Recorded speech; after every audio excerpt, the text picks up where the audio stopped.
Hello, this is Dwayne from Dwayne Outdoor Ventures. Please like and subscribe.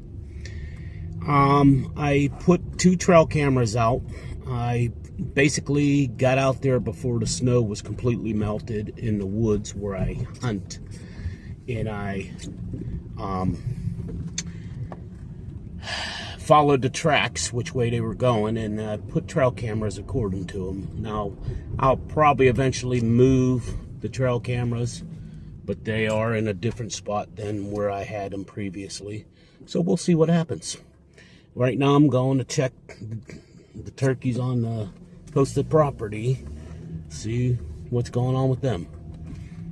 Stay tuned.